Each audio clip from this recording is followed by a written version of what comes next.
So I'm going to validate the statement. You should have an outline. It says, why more? And this is the third year now we've done church history. We're doing it in church. But the reason why more is because we want to, as your outline says, practice imitation as well as relevance. So before we get into relevance, I want to, again, make reference to one of the giants of the past under the theme of the idea of imitation. And this comes from Erdman's Handbook to Christianity. You do have a bibliography, Daly.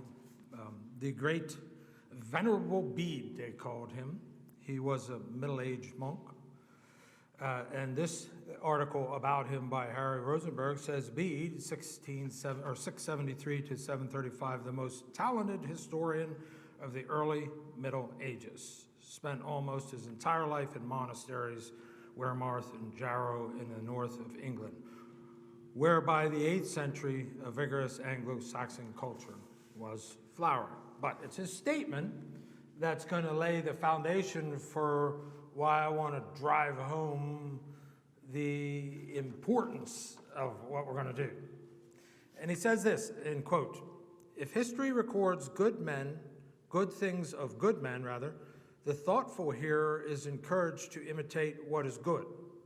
Or if it records evil of wicked men, the good religious listener or reader is encouraged to avoid all that is sinful and perverse, and to follow what he knows to be good and pleasing to God. So the reason for that statement is to emphasize the power of example, as we shall see in the next ensuing lessons.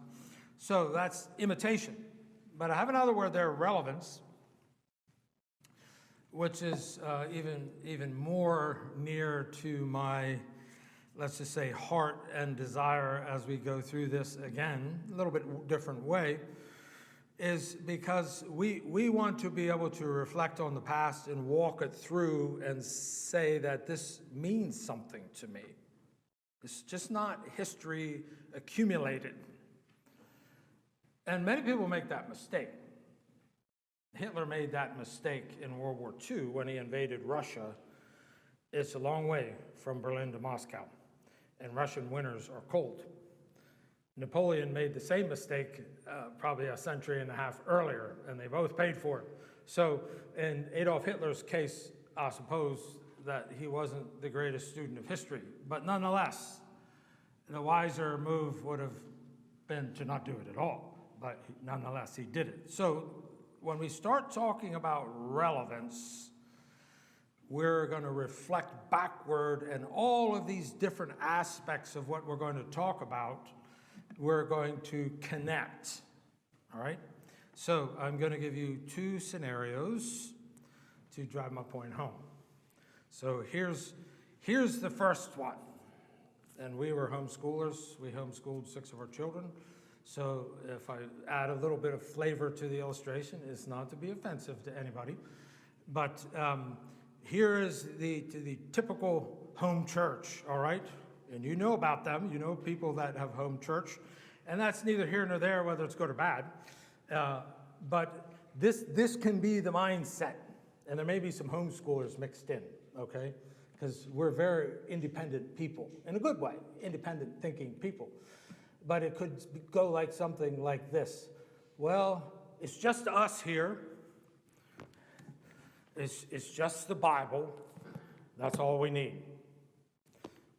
It is all we need in some respects. But the context of the statement is, so we're not really interested in things in the past.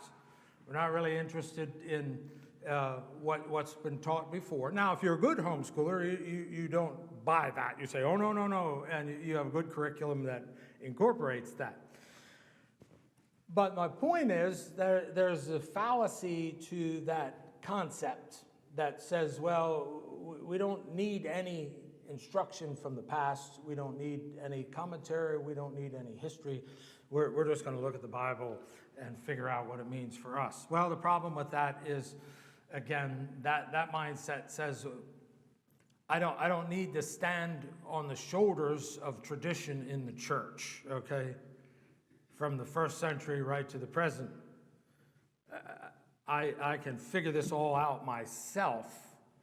Well, that's not the best for this reason, because if that's the mindset, then how do you even know what's canonical? In other words, when you start to, maybe you're going to rip into the New Testament, these 39 books, and say, well, we're going to pursue this, I have to say, well, if you don't grab on to the traditions of the church and have a healthy respect for the institutional church, how do you know which one of those books even belongs in this book? Because it wasn't till the Council of Carthage, about 357 or so, that the books of the New Testament, as we have it now, were declared canonical. So you see the problem, okay? Everybody kind of with me on that? Yeah. Here's another scenario, and I'm driving home the importance, the relevance of starting with the past, walking through history, and validifying its purpose. I had a guy say to me once, oh, the institutional church is so corrupt. I said, well, it does have sinners in it, that's me and you, whether you accept that or not. But let's realize the benefit that has come from the institutional church. And I think that one of the things that I have discovered lately was an author, Vishal Mangawali, and he's a Hindu scholar, a Christian apologist, very much understands the whole progression of events in India. But as I began to study him and his works, he has this book, The Legacy of William Carey, a model for the transformation of a culture. And I emphasize that transformation. So, and we did William Carey last year, but I want to again stress this, that William Carey, he really did believe, for the earth will be full of the knowledge of the Lord as the waters cover the sea. That just wasn't a nice slogan to launch out in his career, his very difficult career, but his effect on India was unbelievable. And if you care to study this book, I highly recommend it. We call him the father of American missions, which is quite true, or father of modern missions, which is quite true. However, Vishal, boy, he pushes that a little further and really intimates the idea of how foundational William Carey's work in India was as far as building as a nation. So I'll just give you a few examples. William Carey, and I'm quoting from his book, William Carey the industrialist introduced the steam engine to India. William Carey introduced the idea of savings banks to India to fight the all-pervasive social evil of usury. William Carey was the first to campaign for human treatment for India's leprosy patients. William Carey is the father of print and technology in India, and he was a linguist who knew, I believe it was 10 languages, and helped them develop a lot of their language. Not only that, William Carey was an agriculturalist. The list goes on: translator, educator, astronomer, library pioneer, forest conservationist, crusader for women's rights, okay?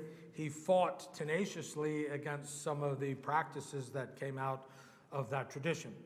So I only say that to emphasize how critical it is to realize, as we think back through church history and walk with some of these people, how much of an influence they had on the world that we live in.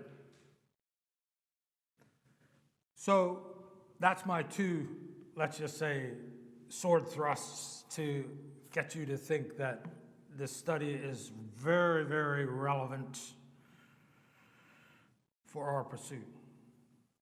Now, as we approach it, what we're going to do is simply stress some accumulation of facts, but I want to encourage growth because of those facts.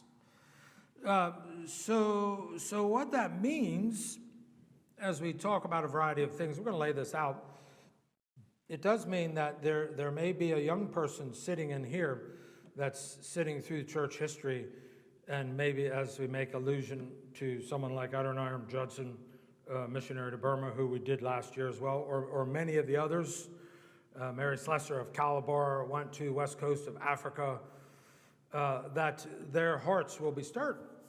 And this is just not an exercise in rhetoric, that God will move and call that young person, man or woman, and say, I'm calling you to India. I'm putting it on your heart. I'm burdening you as you're hearing this and the examples that are set before you.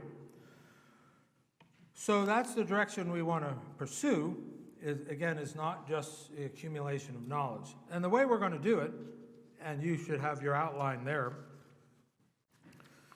we're going to travel through these periods of church history very quickly, because I think we only have 8 sessions, and not being frustrated that we're not accumulating everything and putting everything together, but just laying out a structure for you so that in the future, as you pursue it, study it more, you can hang your mind on these things.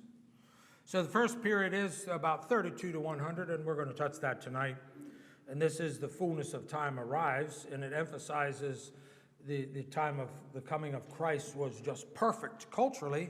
But as you reflect down through church history, you begin to look at people like Wilberforce, and we did him last time, and Newton, and say, the timing was just right. And Newton was the slave trader, converted, amazing grace, and he's the one, as we know, pushed Wilberforce into pursuing the abolition of slavery. So you see that, okay, this is just the providential working of God. So we'll see that. As we move into the next section, if you're with me on your outline, 2, persecution and apologetics, about 100 to 312, we're going to understand a little bit about the nature of persecution, and we're going to touch on that today. But as it worked out and the church's response to it, particularly its response to those who may have denied the Lord. So that's a theological issue in itself. But we're also going to deal into apologetics a little bit, and some of the great men who were involved in that to emphasize this defense of the faith, that here we are 18 centuries later and we're still doing it, and we have to do it to the end. As you look at the next section, politics and doctrinal clarification, that's going to be 2 parts. And that will go from about 312, and that's when supposedly the time of persecution ended. And in around that time was the conversion of Constantine, and the whole flavor of the church changed. We now have to deal with the church and the state wedded together. And we'll talk about the clash of the kingdoms. We'll make quick allusion to some of the great people of that time frame, Alfred the Great, Charlemagne. And as we work through, we'll begin to look at the councils and the refinement of doctrine. Point 4 on your outline, the sun shines, the Reformation. And we know the Reformation era was the time when the gospel was clarified. How appropriate that is for us 6 centuries or so later, that we're still living under this pressure to keep the gospel pure in the church, as we see various movements trying to convolute it. The 5th section, about 1648 to 1789, as you have in your outline, we call that the golden age of theology. And we'll touch briefly on the work of the Puritans there. And again, we've looked at them in the past, but under this context, that's what we're going to do. But then again, as you reflect back on that, you begin to realize that the edifice that stands in Washington, D.C., technically was founded on a very firm Judeo-Christian foundation via the past right into the Puritan era of England and then the United States. So that's a connection that's essential. The next section, then, revival and missions, and that will run about 1789 to 1914. And we're going to look at these movements very briefly, but we'll hit personalities, okay? And again, we did Whitefield, oh boy, that's 2 years ago already, and realized how pertinent the study of Whitefield was. Those of you who do any street preaching, okay, you know that it can be, in this respect, not a very fruitful prospect. I've done that years and years ago, and it was fairly fruitful. But when you begin to reflect on the seed sown, and you look at guys like Whitefield, who when he was launched into the open air in the early part of the 18th century and began to preach to those Welsh miners, and the power of the Spirit worked, it was rather dramatic. So we'll look at revival, we'll look at missions, we'll look at the movement briefly, and again, I hope that doing it challenges you to think about some of these people like John Patton, who went to the South Pacific, and he wasn't there too long. His wife died, his 3-week-old baby died, and this is in the midst of cannibals.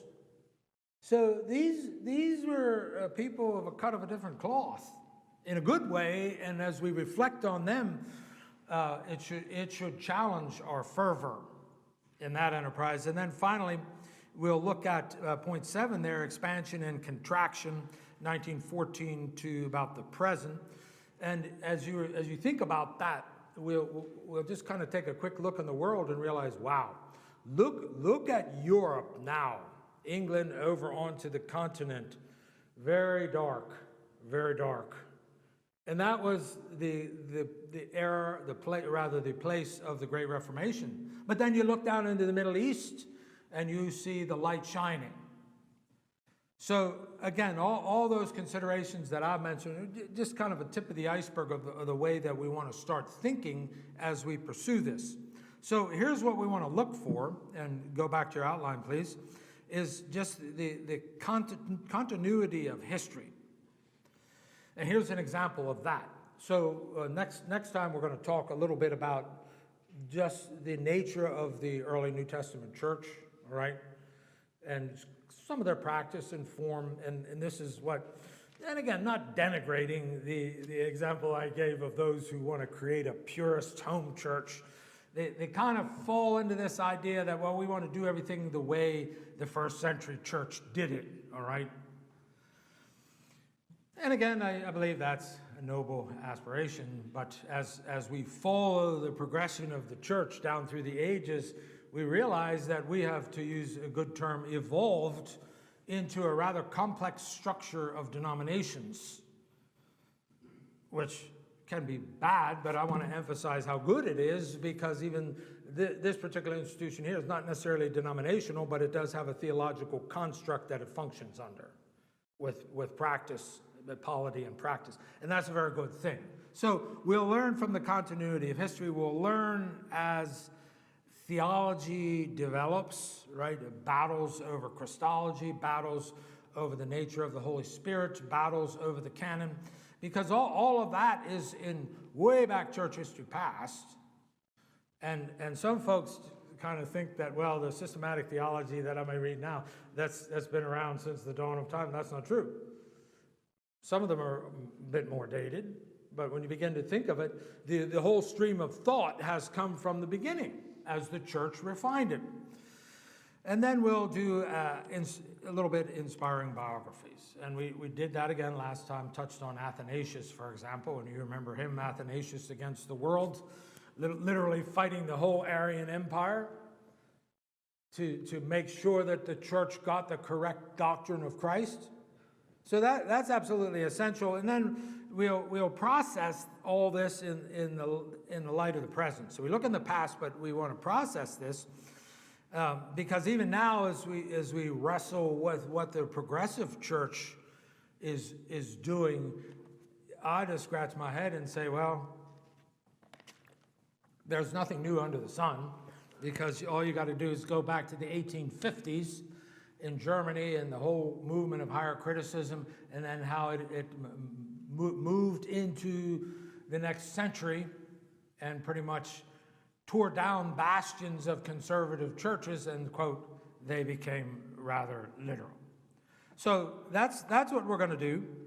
Now we're going to shift gears and put our feet in the present here. And we're going to talk about this segment. We're going to talk about the fullness of time. And that's first century. But we got to prelude that with Galatians 4:4. But when the fullness of the time came, God sent forth his Son, born of a woman, born under the law, in order that he might redeem those who are under the law, that we might receive the adoption as sons. So this is obviously Paul in Galatians working through his argument in defending the gospel against Judaizers, etc., but quite forcefully using that statement when the fullness of time had come. It was God's providential time to come in the incarnation. So in order to reap a benefit from that, we're going to stress an applicational point here. Paul calls the gospel the power of God unto salvation, right? I'm not ashamed of the gospel. It's the power of God unto salvation. It's the dynamite of God, right? Dunamis, it's the word, which intimates the idea that it does have the power to erupt and bring down edifices. So I want to, again, encourage you to think about where we are in the 21st century and then say, as again, confused the whole ideology of the world that we live in with all sorts of just different things coming from different directions. And especially as we live in an age of, let's just say, growing mysticism, where people determine who they are, what's right, what's wrong, simply by their own thinking, without any empirical, structural scheme to work from. With that, we'll do two things. We'll just very briefly look at the pagan world at that time, and then we'll look at the Jewish world at that time. And I'm with point 3 on your notes, if you're with me. So this is what I call the world the church was born in, and there seemed to be somewhat of an era of discontent, as is the case in any age. If you really begin to peel the layers of the onion off of human thinking, and if you've done any, let's just say, evangelism or apologetics, you begin to think, well, this may be a fertile field. These people on the surface might be hardened, but there's a general discontent because they're not dealing with the real issues of life. So the pagan world, just some basic ideas about it. No, supernatural powers, okay, placated by prayer, ritual, sacrifice. So those streams of thought we're going through. Abode of good and evil spirits, along with a hefty influence of Greek philosophy. Remember, it's the Roman Empire that the church, New Testament church, quote, was born in, but it is built on, in many ways, Greek philosophy. So with that, you can begin to think, well, you got Stoicism, Epicureanism, all sorts of thinking that has come through from Aristotle and Plato's, Socrates, others, and we're the same in the West here. All right, just keep that in mind. We've streamed all of these thinkings, whether it's from Marx, Hegel, Heidegger, any. It's a whole gamut of people that have thrown their ideas into the pot. Not only that, the general culture, what we would call the commoners, were very superstitious. All right, and you know that, for example, from Acts 19. And Paul dealing with Artemis, which in Latin was Diana, and the great uproar that occurred when he started to preach the gospel there. So it's this mixture that the gospel came into from, let's just say, the pagan mindset. But briefly, let's look at the Jewish culture, all right? Because that might even resonate more, I suppose, as you study your New Testament. So on one hand, you have the priests offering sacrifices at Jerusalem, but 30 miles away, you may have Roman priests offering to Jupiter. So you had the Jewish nation there, but still in the midst of paganism. Their disposition toward their, let's just say, overlords, which have been the Romans, was not a pleasant one. There was generally a hatred for the Romans. And the reason is they brought the Greek Hellenist culture to Palestine. And that didn't go over too well with them. Because in the Jewish mindset of that time, if you stopped them on the street and said, well, let's just say a conservative Jew, what's your picture of the world? What's going to happen? And it would have been something like this, minds rooted in Daniel and the Jewish tradition and writings, a final battle, good versus evil, destruction of the world, a kingdom without end after that destruction of the world, the last judgment. So they had these ideas floating through their heads. But in order to refine our understanding even more of what it was like in the first century there, we have to introduce some people, okay? And I won't introduce by name, but introduce the category of this person. So we are very familiar with the term Pharisee. And these would have been this, Pharisee means the separated one. And these would have been the ones that were very, very firm on law and tradition, very strict, and interestingly, intolerant of those who were unclean. And as you study the New Testament, you'll see that Jesus had many, let's just say, controversies with the Pharisees. And then there was another group, the Sadducees, who controlled the Sanhedrin, the high priesthood, the lower priesthood. They seem to have been the liberals of the day, and on street terms, I think they were kind of just gaming the system. They were rather wealthy, so it does appear that the sincerity of true, quote, some sort of true faith was questionable. But they were in the mix as well, and then you had others, you had the Zealots, who, as you know, were the reformers, the revolutionaries. And then you had the Essenes, and they had retreated into monastic communities, and that's where the Dead Sea Scrolls were found. So again, this background, pagan, Jew, the right time in the empire, okay?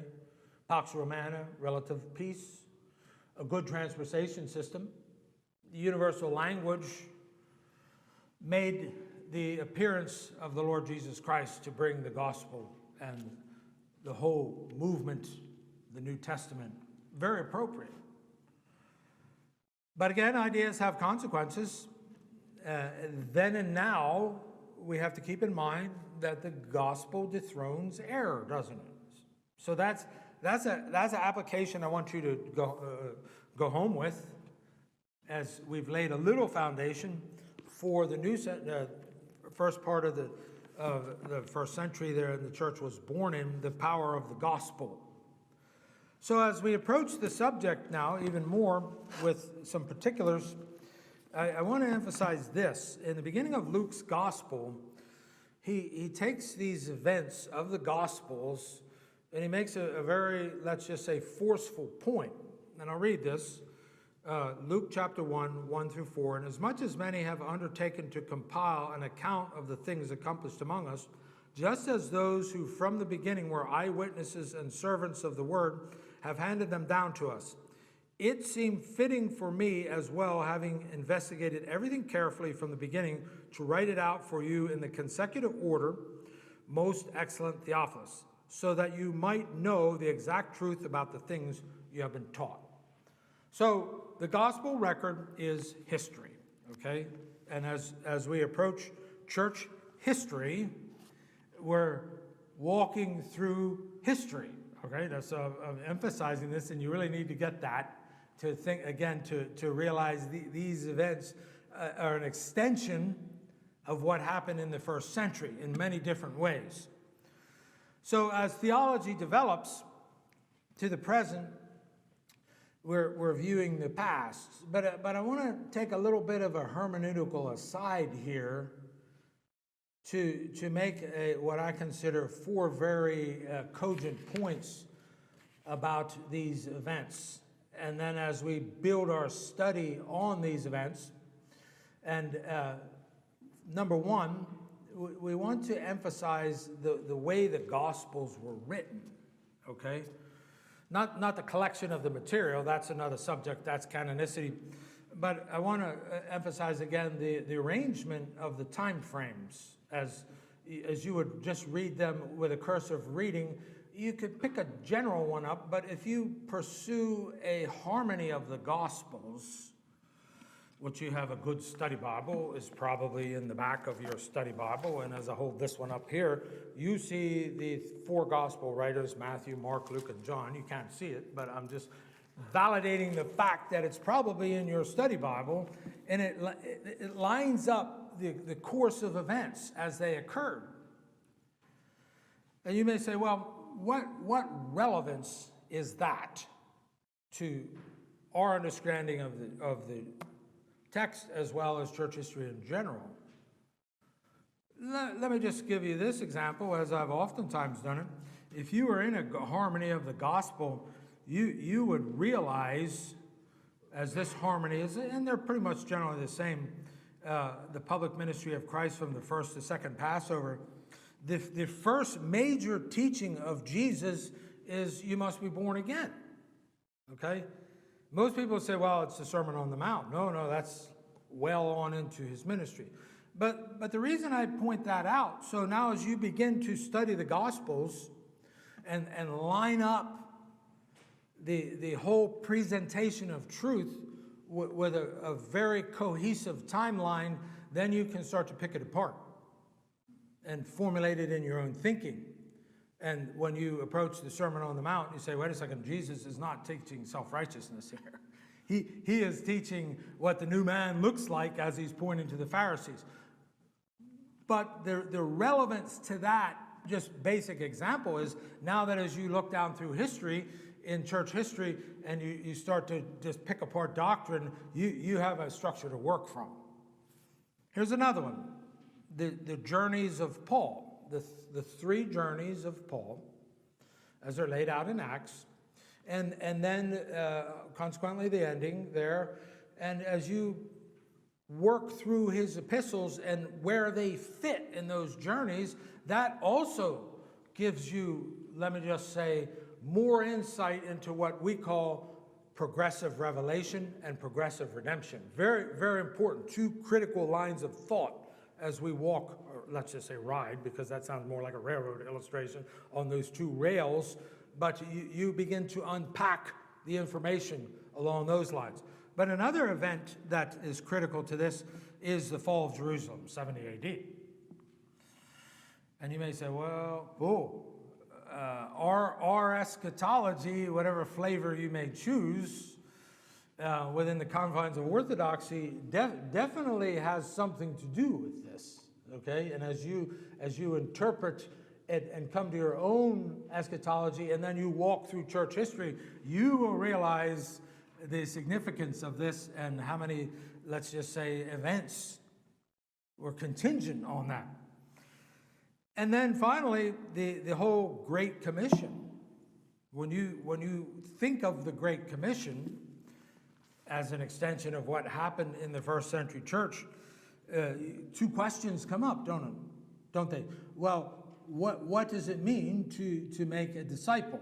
And is that just discipling individuals, or is it discipling nations? Okay, now if you're going to disciple a nation, you're going to disciple an individual. There's no question about that, because individuals make up the nation. But that is a legitimate concern as well. So as we continue to look at some of these basic events in the first century, there's another issue, and I'm on 4 on your outline, that this gospel spread, okay? And you think, well, wow, what was the soil that it spread in? And you'd have to look at a cursory reading of Acts, kind of would help you this. But number one, there was a group that was very ripe, the God-fearers, okay? And they came from the Gentile community, and as far as I understand this, they wouldn't have completely gone into the Jewish community as proselytes. but they surrounded themselves around it and were spectators at the synagogue services, so they would have known the Old Testament, theology, etc. So when the gospel came, this was an area of fruitfulness right from the start. And when you look at Paul then, as we're talking about the spread of the gospel and his journeys, generally he would go to major cities and begin to preach the gospel. As you know, he'd go into synagogue and then he would work his way out. After 70 AD, though, this changed, okay? And you know, again, 70 AD is the destruction of Jerusalem. Titus comes in and destroys it, and it was, quote, a judgment on the Jewish nation of which Jesus had warned. But the trajectory begins to change some. Antioch of Syria begins to gain a lot of prominence, whereas before it was just Jerusalem. The gospel was already moving west under Paul as you trace his journeys, but it continued to strengthen its move west. They say by 250 AD there was probably 30,000 Christians in Rome. And eventually it moved up into France, North Africa, and then it came this way around the Mediterranean.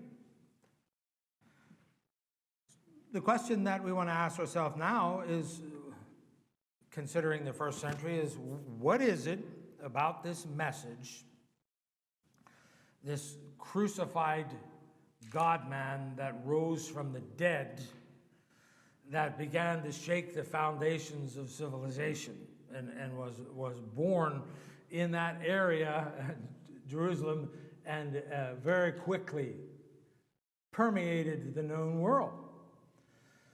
Number one, and again, here's where I want to drive some application home. It was authentic. It was true. It genuinely connected with people because of their disposition toward, in many cases, these pagan ideals and others, that it rang true as authentic. And as we preach it in the culture that we live in, if we trust the power of God and we trust the purpose of God, who is going to bring in his people, then we can declare it with that firmness that he will call people out of these situations, and it will resonate with them as the Spirit works in them, that this is authentic, this is true, this is what I need as a human. Once you begin to peel the other layers off, well, it was expressive of Christian love as well. And we've had studies on this 2 years ago. There was a study done exclusively on that, the emphasis of the gospel down through history. And that was another issue that really connected with people, that they saw that this wasn't an empty ideology, but it was an ideology that was true in the sense that it met human needs. So now the downcast were cared for versus disregarded because you may have been in a lower caste, and our, quote, system doesn't recognize your value as being created in the image of God because you're just part of, let's just say, a pantheistic system. No, it very succinctly dealt with needs of people. And it produced great benefits in society, even though those who persecuted it in the first 3 centuries would not, let's just say, recognize that, but the benefits of society were multitudinous. But then another thing, the martyrdom certainly drew attention to the gospel as people began to see, wow, these people who believe this are weighing out life, and they're saying that this is worth dying for. and that is a very, let's just say, clear question that many of us ask ourselves as we walk through life. What am I going to die for if it comes to that? And these people, in many cases, as we'll see next week and or next 2 months actually, we'll see that they very resolutely, many of them stood for the gospel. That brings us then to, if you're with me on the outline, the events. So we've talked a little about theology developing, some insight, hermeneutical insights, how the gospel spread. But point 4, the canon compiled, all right? So, and this is another study in itself, and I highly recommend Michael Kruger. Just Google him in. He's excellent on the whole concept of inspiration, canonicity, illumination, all that dealing with the collection of the canon and everything that entails that. But just briefly, when you look at this book, you realize, well, in the first century there's 27 books, 9 authors, and it's starting to be compiled. Conservative views say, well, about, let's say 45 to 49, James was written. And then as more and more were written, and Paul's epistles were written, and they started to be gathered, 1st, 2nd, 3rd John probably in the 90s, and then Revelation sometime in the 90s. And that is very much a part of the early New Testament church. But as I mentioned earlier, they were not recognized their full canonicity. And canon is the term for measure. The church, it was the Council of Carthage 397 that recognized all 27 books of the New Testament as canonical. And back to my little illustration in the beginning with our friends in their purest little house church who are saying, we're doing it the right way, and we're not interested in the past too much. That's the point I was making. I said, if that's the case, then how you going to know which book you're looking at? You're taking your Bible out, and if you're neglecting that, and saying, how are you going to know which one's canonical unless you recognize the credence of the institutional church? That was my point on that. Well, in the meantime, in this time period as well, persecution is fermenting, okay? We know this from Nero. We know this in his burning of Rome. We know this from Paul's experience and others, and even the apostles in Acts. But there was reasons for that, and the seminar that was given here last fall pointed it out rather succinctly, but I'll just mention these quickly, that the number one Christianity was exclusive, all right? Exclusive meaning I'm the way, the truth, and the life. No man comes to the Father but by me. And that's what we stand on, our ultimate truth. So the context that we live in, all of us know the tension this is creating more and more. It affected the pagan economy as well. And you saw this with Paul at Ephesus again. Where those who were producing idols and paraphernalia associated with that were disgruntled because he's challenging the validity of the temple of Artemis/Diana. And we see this ourselves even now. The whole idea of our faith starting to rub against the pagan economy with the whole, let's just say, woke crown over it. Some interpreted Christians as being antisocial. Against, and namely, because of our high moral standards, we do scoff and separate ourselves in some context, but we're going to face the same thing here. And you may already have faced that in your conversion experience with family, friends, etc. And then another reason the persecution was fermenting was that it was no longer tolerated as, let's just say, a sect of Judaism. Initially it was, but then as it began to blossom with its own distinctive, then that was pushed aside. Because the Romans tolerated the Jews. They didn't want trouble, but they did have trouble in the end there in 70 AD. 3 points then by application, and then I want to just lay out the door for the next lecture, even though it's a month away. Well, 2 months away, actually. But at least it'll kind of flavor your thought. Imitation and relevance, right? So as we think through church history now, we're going to be picking out biographies that we want to imitate, people men and women that we want to imitate. Relevance in the sense that we want to be looking very clearly for events, the maturity of theology and how critical it is to us in our understanding today. But then also we want to point to, as I have it there, the power of the gospel. If you could walk away this afternoon with an application, I would hope that it was this, that a little bit about the pagan world, a little bit about the Jewish world, a little bit about the context of the first century that the church was born in, if you want to say it. The New Testament church was, quote, born in, that it was very convoluted with all sorts of ideas. And when Paul began to preach the gospel per se on his journeys, it was dynamite, wasn't it? It cut to the quick. We don't have a lot of, we don't have hardly any of his sermons as far as protracted, extended ones, dealing with many of the various aspects of the culture. But we do, for example, have in Athens there, he addresses the unknown God. So he was very culturally adept.